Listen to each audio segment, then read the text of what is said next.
Hey, man, thank you guys for watching the content, watching all of the interviews. Make sure you like, subscribe, and also leave a comment, man. Vibing with Veto. Just take 1 second out your day and leave a comment, like, or subscribe. Let's get back to the interview. Okay, we live in the crib, Vibing with Veto. Make sure you like, subscribe, and comment on the YouTube at Vibing with Veto. Also follow us on the Instagram at Vibing with Veto. You already know the slogan. We vibrating higher. And today I got my brother in the building. Can I give you a good introduction, though? I need it. Bro, you're the reason why I'm podcasting. Like, you gave me a safe place to do it at Meta. At that time, like, because we were just going around with the camera, talking to people with like the small mics and stuff like that. We didn't have any of this equipment. And then I met you. We met a long time ago. Way back. But then we reconnected, and you were like, hey, bro, if you want to shoot your podcast, you can shoot your podcast up here with me. And it was just like, from that point, I learned, you know what I'm saying? I learned like how to kind of do it the right way, in a sense. Although we were still learning, I kind of learned how to do it the right way. And I just want to say, bro, we built a brotherhood since then. Absolutely. And I just want to say thank you, bro. Appreciate you. Real shit. I've been pumped to see it grow. Got the studio set up now. We came a long way from those first ones. So it was dope to have the reunion. And I got to give one just for the old podcast. Yes, Sirski. Okay. I had to get one. My brother, man. So what's been up, man? I've been seeing like a lot of people have been coming to you guys' business. Mm-hmm. You had like a lot of streamers there, different events. Tell the people about the business, where you guys are located, and some of the things that you guys specialize in. Definitely, man. We're neighbors from where y'all are filming at right now. Shout out my guys, HQ here at Playhouse, but Meta Multimedia. 8,000 square foot flex space, basically. So we do a little bit of everything. Production during the week. Might have some YouTubers come film some videos. Dope. Hell, we do everything. Might have some old ladies booking for bingo. We don't discriminate. Anyone can come in, but we really go heavily on the concerts and fashion side, just because here in Atlanta, you know, music and clothes, you're fresh as hell every time I see you. So it goes hand to hand, putting on streetwear markets, trying to be tapped in with that underground scene, because Atlanta's the hub, and it's hard to keep up with everyone in music nowadays with the internet. So we just try to kind of keep our finger on that pulse and just get dope people in there, because it benefits everyone to network that way. Facts. So like, okay, so how was that a thought that you guys always had, to like create a safe haven for events and stuff like that too as well, or was it just like, all right, we about to just do some shit?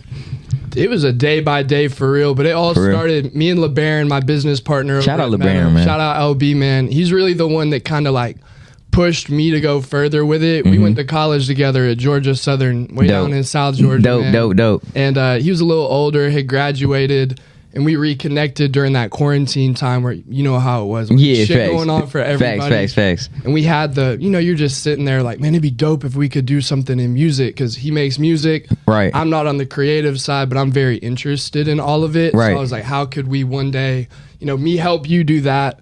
So we started thinking like, all right, what's the easiest way in? And it's hard. Like we were talking about earlier, everyone does something creative. Everyone wants to be viral, whatever it is. So we knew having a building would allow us to meet new people. Hell, that's how I met you. That was the first event we ever did, was where I met you. With the cars and like different, like that was so fucking creative, bro. Definitely, because that's how it started with cars. Because LeBaron's cousin had a bunch of cars. He played in the NFL for a little bit. Right. We were helping him rent those cars out. Started noticing people were renting the cars for music videos more than to drive, which led us to be like, fuck it, let's just get a building where we can kind of be the hub for anything someone needs. One-stop shop. You can rent the car, we'll drive you around, chauffeur for the music videos, we'll build you a set for the music video, you can use our building for the after party. And it really was just a great way to get to meet people. Like, that's how I met you. That's how we met a bunch of dope people that are on our staff today, do all our videos. It just kind of creates like that ecosystem of people that you get to meet. Facts. That's dope. And it's hella fucking creative too as well. I mean, because when you think about it, man, just having a place where people can come do different type of events, but also the most important thing is networking. Absolutely. Your network is your net worth. Absolutely. You know what I mean? And it's crazy, like having a place where they can just come, and then, bro, I seen y'all had Casanat with Yeah, you. I don't know if I said his name correctly. Y'all had him, Drewski, like a lot of people Crazy. like have been coming, and it's like how do y'all feel though? Cause like seeing like starting something new, right? And seeing like the progression, you know what I'm saying, from start to finish. How does that make you feel like as a business owner too? And you know, it's definitely a great feeling. It doesn't always feel real, or like, because you know how it is. Sometimes it's hard to take a step back and like really evaluate yourself and analyze from an unbiased perspective, because a lot of times we're all our biggest haters. Facts. Sometimes our biggest Facts. supporters, but there's times where you might be your own biggest hater, where if things aren't moving fast enough, it's like, damn, am I going crazy for doing this? Right. Especially like, you know, I just turned 26. I'm at an age where a lot of my friends are making that next step in the corporate life, the traditional life, which is what I was on path for at first. So there's definitely those times of self-doubt where it's like, damn, was I a little crazy thinking about this? So it's satisfying when you see those big names come in and like show love and appreciate what we're doing, especially when you know they have such a big touch on the culture and all that. So that part definitely feels good when you start seeing some progress there, especially when at first, like, man, it's hard as fuck to get anything going. Everyone knows how that is. So it feels great in that sense. Man, it's so crazy. But you literally said something. You was like, okay, and I want you to listen. You were like, man, am I crazy? Yeah. That's a good place to be. Yeah. When you're doing business, man, because think about like all of the great people that have done like tremendous things in life. You know what I mean? Warren Buffett was fucking crazy. You get what I'm saying? No, Elon Musk was crazy. The guy that Steve Jobs was fucking crazy. Yeah. You know what I mean? So it's like for them, the owner of Amazon was crazy. It's literally like, are you gonna dedicate those hours where people aren't even looking? It's like Kobe in the gym. After the game, he used to go and get shots up. I think they said he put up like 80 shots before he would leave the gym after a game. And it's because he's like it's that saying, it's like stay ready so you don't have to get ready or something like that. Like, so so when you're doing and putting those reps out, when people aren't watching, that's when the magic happens. You know what I'm saying? So again, congrats and shit like on that, you know what I mean, for everything that you all did. I appreciate it. And that's real though. It is the stuff of putting up the shots. And it doesn't even matter if you miss the shots really, because I mean, look at like a Russell Westbrook, bro. If we're doing the basketball analogy, he might shoot 40 times and miss 30 of them, but he's still going to be impactful to the game. Where you got to have those nights where you have misses, where you have failures to win. Because I tended to, at first, I've always been a pretty like analyze, be analytical, overanalyze. I call it paralysis by analysis. Where, like, you can overlook at something and try to account for too much to where you're not moving anywhere. Damn. Which is why I've been really blessed to have LeBaron in my life as a business partner and a friend. Because he's more, we're opposites in that sense. He's a very like, fuck it, I'll figure it out when it happens. And I'm sometimes too analytical. So he really has taught me to like, you know, you're not going to be able to account for anything. Even if you plan for a million things that could go wrong, that 1,000,001 is what's going to happen that you didn't account for. Especially in events, stuff like that. There's just no way to fully know what's going to happen next, where I was a little too cautious. I was trying to keep the day job on the side. I'd be in the bank trying to handle something important for the business while I got my work computer at the time with a meeting and the camera off, hiding my camera so they didn't know I was doing all this on the side. And eventually you just got to say I'm doing this full time. But facts. So did you leave your job? Like I was finessing, man. So how the fuck does that feel? Like tell me, like, okay, like when you make that jump, that leap of faith, how does that feel like spiritually, and like, you know what I mean, like, and what does that feel like for your mental? It felt good. The first like month, it felt amazing. And then after that first month, it goes back every now and then, that feeling where I was like, damn, am I a little crazy? But then it forces you to double down and work, which I'm super glad now. I'm coming on like a little bit over a year doing this all full time, which you can never win at anything if you're only halfway in it, is what I learned from that experience of like, if I wouldn't have left that job, then I would have still been like, oh, well, I have this fallback plan, where you just got at a certain point, be like, no, this is what I'm doing. Can always go back, get a job, whatever it may have been later on. But I'm definitely glad for that experience. And it really puts the pressure on yourself where you're like, I got no other option, no other out. When you're an entrepreneur, no one's there to save you. It's not like your job where if I had a day at my sales job and I was tired, I might half-ass a couple calls or something, but now it doesn't hurt anybody but myself if I'm not working hard. So I like that pressure now. That's dope. I've grown to love it. That's dope. I got $1 million question for you, bro. Yes, sir. How big would you dream if you knew you couldn't fail? Man, that's a great question. And that's why I love still watching the podcast, and I knew it was coming. Thank you, bro. And it's still not an easy answer, but for me, I'd say I'm getting to the point where I'm dreaming as if I couldn't fail, where it's like I said with the analysis into paralysis. I used to overanalyze and be like, well, if this goes wrong, then what am I going to do next? But I would say now we're operating at a space where I'm not worried about the failure, because a lot of times with the failures, I've learned the most. Damn. Where even if I've lost money on an event booking somebody that I thought was going to be the biggest thing ever, it really allows me to learn, okay, yes, I've failed here, but next time this is what I'll do differently, which leads to our biggest successes. Like we did the Quan pop-up. We came off our biggest loss ever before that. Having an event, made some not smart investments of how we wanted to roll with the event. It was the biggest investment we had made at the time. Lost some money on it. A lot of people would have took that failure and been like, damn, I'm not going to do that again. Like they would take the hit, and that's where a lot of people give up. But for us, we doubled down, said, nope, this is what we learned from that mistake, and did about 4 times the investment we had done the month before, hosting that big Quan pop-up shop for Unfazed Exhibit, and that ended up our like taking off point essentially. So if I was too worried about the failure, I think that's where I would have dropped off and things wouldn't have continued, and I probably would have gone back to a day job or something. And I think that's the issue a lot of people have. That one failure or that fear of failing again makes it to where they never take off, where I feel like the people that end up the most successful are the ones that just don't give up. Because some of the most successful people are Jeff Bezos. He's probably failed so many times that no one knows about, bro. Jeff, bro, that's crazy to see. Like, just imagine like having that much money and power.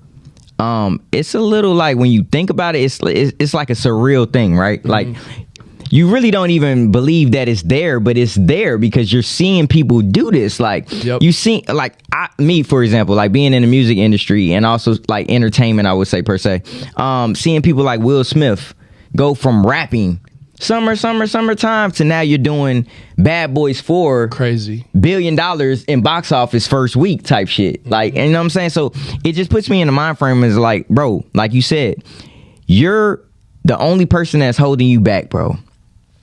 Every last one of us are one step and one move to going all the way to fuck up. Definitely. And one step or one move to go all the way to back down. You know what I'm saying? Agree. So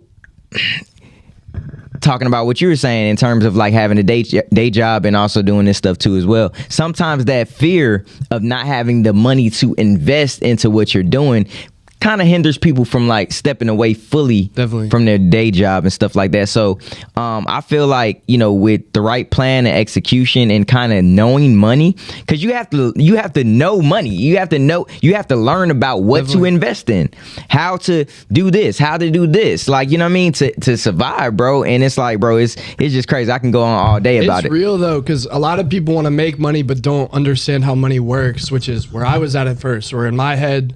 Same thing you said. And I think most people think this way, where they think if they want to have a business, or hell, if they want to be a rapper, they think I got to have the best camera, the best recording studio, all the best equipment. Then you got someone like Russ, who was doing that shit out of his basement and is making more than mainstream artists because he's self-sufficient and things like that. But you got to really, like, if you want to do something, I always say you got to work backwards. Look at someone that's successful in that field. Okay, what did they do to get there? More people are only worried about getting to the final product or the finish line, but don't understand what it takes to get there. Where what you said at the beginning, no one has a ton of money when they're starting a business 99% of the time, where I had to sit there and go, well, how did someone like Jeff Bezos do this? How did he get the money to hire programmers to do this? Which is where we started working backwards, learning about credit, things like that, where you got to be willing to, like you said again, put those shots up and learn things, even if it's not something that you see as like an immediate thing that's going to make you money. Like sitting there countless hours watching YouTube videos, learning about credit, learning about the right way to meet with the banker, the right way to set your business accounts up, even the right way to file your LLC to where you can get more money from the bank by filing it a certain way. Like there's a lot of things that are very meticulous, that other people are just like, no, I just want to make a ton of money. But they're entertainers, but not businesses. And I think a lot of people get into these industries wanting what comes with it, but not wanting to be an actual business, which is where a lot of people fall off. Like you said, they're up, but one mistake can take them right back down because they're not acting as a business still. Facts. Damn, that shit crazy, man. I got a slogan that I always say: purpose over popularity. Love it. When I say that to you, how can you put that in your own words? I think it can be taken a lot of ways, but if you're doing things that have a purpose for you, I think the popularity will come because people think it's authentic. Same way with your podcast, where like a lot of people are worried about the cloud of who they can get on, but like you're talking to dope people that you appreciate. You're talking to people that you want to hear and learn from, that have an interesting story, maybe a different outlook. And by doing that, the podcast is growing. You just had damn DDP on here, bro, manifesting. Shout out to that, because I remember you talking about stuff like that and knowing how much you've always loved wrestling. Thank you, bro. That brought you popularity, brought you something there. And I think from just a business aspect, it can be taken as like, finding what works for your crowd and audience may not always be just having the biggest name ever involved. Like there's more value that can be added to people than just popularity. Damn. You know, just the follower count. A lot of people want to go and talk to the big celebrity. When I'll put it an example of it, we were at a recording session, and a lot of the people at this recording session over at Drama Studio were only wanting to talk to the artists just to take that picture and say they did. But the most valuable person I met that night was Jordan and Diego that work for the Tomorrow app that do all of our videos now. They do all of our editing. They help with the production side at our building, which has really helped our business flourish. So like, it's about finding people that help your purpose become popular. Damn, that's crazy. That's crazy, bro. Mike, let me ask you this, bro, because like I've been knowing you for like going on a year, like a year, probably like that, yeah. Like a year now. What did you before you linked with LeBaron? Your younger life. Let's take it back to humble beginnings. Like, what did Mike want to do before he became this Mike Ski that I know?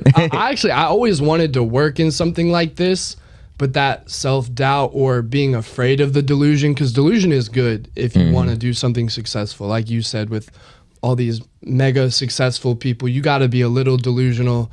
But I grew up in a pretty reserved area, like up in Lake Lanier, North Georgia, where the typical life is you do good in school.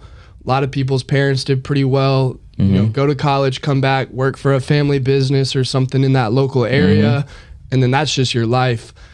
And I was getting pushed towards that, not by my family. Like, they always were telling me, like, you know, do what makes you happy. But a lot of the people around me making me second guess, because I was always trying to find ways to hustle or get into things like this, whether it was DMing people. Man, I remember in college, I DM'd a YouTuber to help him make a website, and I didn't even know how to make a website, but I paid someone else to do it. I did it, so that way I could try to get in. Like, but I was always teetering that line of like, I did well in school, went to college, was studying damn cybersecurity, like total opposite of what I'm doing now. Around junior year of college, realized I didn't really like it, doing the whole IT side. I got very lucky and met some friends in college that showed me sales, which I think sales can be taken into anything, bro. Like, because you're selling yourself with this podcast. As an artist, you got to sell yourself. Everything is sales in a sense, whether it's you're meeting a girl, you're selling yourself to that girl to make her like you. You're selling yourself to a boss, whatever it may be.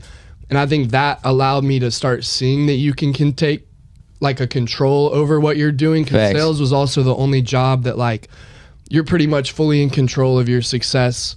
And if you're not working hard or making the calls, no one's going to buy it from you. There's no way to kind of fake that. Whereas at other jobs, people could fake how hard they were working. And then once I started seeing success in sales, I was like, man, I don't want to be making all these other people money. I can just make the money for myself. Which is when I finally grew a pair and was like, no, I'm going to really like find a way. Which the first time I met you was like really when I made that decision, when we had that big photo shoot event with the cars. That's and fucking crazy, that was bro. my first event. And that was just off. I probably sent 300 DMs a day. I was getting the notification that I couldn't send anymore. Every day it blocked me from sending stuff on Instagram, but I was just DMing people in the city that were doing events, rappers, whatever it may be, to try to get them in that first location we had. Yeah. And then once I saw that event actualize and like met dope people like you, I was like, man, no, there's definitely a way to make this work. Because growing up where I did, you also don't meet a lot of people doing what we do. Like to where you don't really realize it's possible because it seems so far-fetched. Right. Growing up somewhere a little more reserved, a little more calm, where everyone just takes that stereotypical lifestyle. I had never really been exposed to the entrepreneurship side or being able to be self-sufficient. So seeing that night was like very transformational for my mindset of knowing that kind of stuff was attainable. Damn, that shit is crazy, bro. Because it was an amazing event too, bro. It was a lot of photographers, a lot of rappers, bad women. It was dope. Like, I got a picture from that night of me and you I found the other day. It was right when I met you. I was getting fitted for a grill, and you're sitting there behind me like that. I was like, damn, man, that night really changed a lot of shit. That's crazy. That's crazy, bro. If you could tell your younger self anything, what would it be and why? Be confident in my decision making. Let's go. Be confident in my decision making and know that nobody else is going to care about what you do more than yourself. And a lot of times the people telling you something isn't going to work, it's because they don't want it to work because it justifies themselves not doing it. Where like if my studio failed or our event space failed, all the people from back home or college would be like, see, that's why I didn't do a business, because if that's what would have happened to me. Whereas like people don't want to see you win, really. They want to see you fail because it justifies themselves not starting or not. Damn. You know what I'm saying? I'm sure it's the same with rap. Yeah, facts, bro. Facts, bro. A lot of times people they just don't want to see you win. And it's like you said, it's justifying them not doing it, but at the same time it's like, bro, like it's people out here. That's why like my mom, she's very like spiritual. She always tells me, never say your dreams out loud. Never say it around, like, bro, because there's people that they're dream killers out here too as well. Only say when you have already done. You get what I'm saying? Yeah, I feel so like my thing is like even with the podcast thing, like I was actively doing it, and then people were seeing that I was actively doing it, and it's like, okay, now I am a successful podcaster, as well as being a successful artist. And I can proudly wear that now, you know what I'm saying? But my mom, she's super spiritual. Shout out mom. Mom. She always tells me like, never say your dreams out loud, because there's dream killers around. Always speak when you're doing. You get what I'm saying? Or you have already accomplished what you wanted. I think a lot of people speak before doing and then never actually do also is where they start looking crazy. That's good advice from mom. Because a lot of people, I'm sure you see it all the time. Man, I got a new tape coming, this and this. You see them a year later. Oh, I'm still waiting on this. Trust me, once it's ready. Like, and then they're sitting there 5 years later, never did it because they're so afraid of that immediate reaction where like, dude, nobody's really ever just put out their first song and gone platinum and then that's how it works. Or they've never had their first business deal, what makes them a millionaire. Like, and I think people are afraid of, because of social media, they expect to have to be up right away to where people are afraid to be in that struggle zone, which is okay. Like, it's totally fine to be working towards something. And I think people respect that ambition in other people. But I think what we're talking about with self-doubt, people look at themselves and they don't want to be perceived as not having it yet. Or even a lot of the people that are perceived as having it don't have it. That shit is crazy. It's fucked up. It's crazy. It's crazy. It's a crazy world. It's social media, bro. Man, it's crazy. It's crazy, man. I got a question, man, and this is the finale question, man. With the weight of the world on your shoulders, success at the palm of your hands, how do you respond when adversity knocks at your door? I'm ready for it. Just because I know at this point, with what we said, putting the shots up and how much failure we've dealt with, it doesn't faze me as much anymore because I know I'm going to learn something for it. And a lot of times that adversity is happening because there's also good on the other side of that adversity. Where like, if you're not in the works of doing something or in motion of doing something, you're not going to face adversity. Where people see adversity as negative, when a lot of times if you don't have adversity, it's because you're complacent. It's like you have to have some type of struggle if you're working towards anything, even if it's something simple where you might show up to the podcast one day and you know you have an audio issue, whatever it may be, but then you're going to learn how to fix that the next time, or I should have got this cord, whatever it may be. Whereas other people don't face that adversity, but it's because of the complacency. They're not going to struggle because they're not pushing towards something where I'll take the adversity every day. If it means I'm getting step down to go 2 up, I'm cool with it. Bro, I'm cool with it. Mike, man, My brother. Bro, you my brother, bro, and I really appreciate everything that you have done for my career. The friendship, the brotherhood, you know what I'm saying, just always inviting me, you know, out to like different events and stuff like that, and just keeping it going, because a lot of times when you meet people along this journey, I always say, like, you either build like a friendship, a brotherhood, or it was just like in passing experience. And we definitely have a brotherhood, man. Definitely. So I appreciate it. I appreciate you for that. Before it gets too wrapped up, this man Veto, since we met him, man, he was coming to the events when they were dead, when we had no plan. We do a streetwear market as well every month. And I remember Veto coming in when we had, no one was fucking with us, but Veto was. He came and performed, you know, when there weren't a whole lot of people there, hot building over the summer before we had fixed the AC. Right. And I just remember those moments, and then having you come back last year when we had our first massive one with Quan, and making sure damn well that we played your song to that full crowd. Because I remember, like you said, the brotherhood and moments like that where, like, I'll forever be grateful for the people that fuck with us at the start. So I appreciate you, and I'm proud of you with the podcast. Thank you, bro. Thank you, bro. Love to see it, dude, for real. Hey, man, before we get up out of here, man, it's the kid Veto. Mike Ski. Let's go. Yes, sir, Ski. Yes, sir. Hey, man. And hey, this has been a wonderful episode, Vibing with Veto. You already know the slogan. We vibrating higher. This is my brother, bro. Like, I'm happy he came through, bro. And we gone. The reunion. Let's go.